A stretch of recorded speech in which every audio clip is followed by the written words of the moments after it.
Why are we studying Revelation? Well, for many people, the Bible seems like a puzzle box. When I travel, not like we are right now going overseas and we have very little space in our bags, I usually bring a jigsaw puzzle box. You all have had a jigsaw puzzle, right? You know what I'm talking about, the big box. You shake it, it's got all those pieces in it.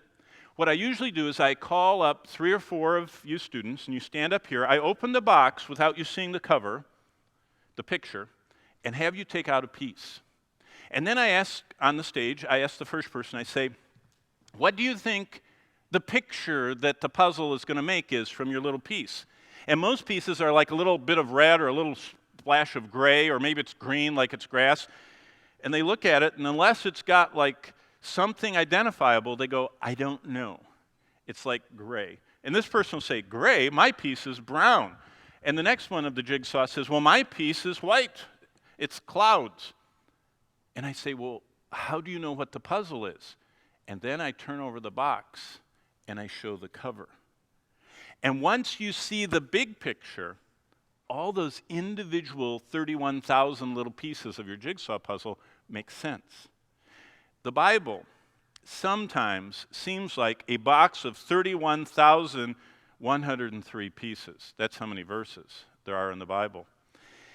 How do I teach the Bible? There are 2 methods. Okay? The first method, and if you've gone to church very long, you've probably seen this, is called the Textual Method.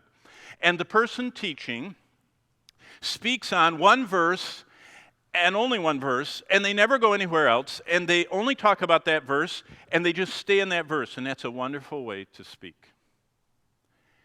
But for many people, a lifetime diet of textual preaching that I'm only going to be in Galatians 1 through 6, and I never leave there. All of a sudden, that message becomes like a jigsaw puzzle piece because you don't know how all those anathemas against the unbelieving, people that have gone away from the grace of the gospel fits in the big picture. The other way to teach, in fact, this is what I'll never forget. When I started on staff with Dr. John MacArthur, he said this. He said that you should learn to be an explanatory preacher. I said, expository? No, he said, explanatory. He said, you need to explain to people how that fits in the whole. And I used to listen to him. He would reference 50 to 100 different passages as he taught. And all of a sudden you started sewing together the whole Bible. So when I look at any verse in the Bible, it's all 31,000 verses of the Bible. In fact, I have a better picture than that. Every verse of the Bible has the weight of all 31,000 other verses, all 1,189 chapters, all 66 books pressing on it. You cannot pull any verse out without feeling the weight of all of it.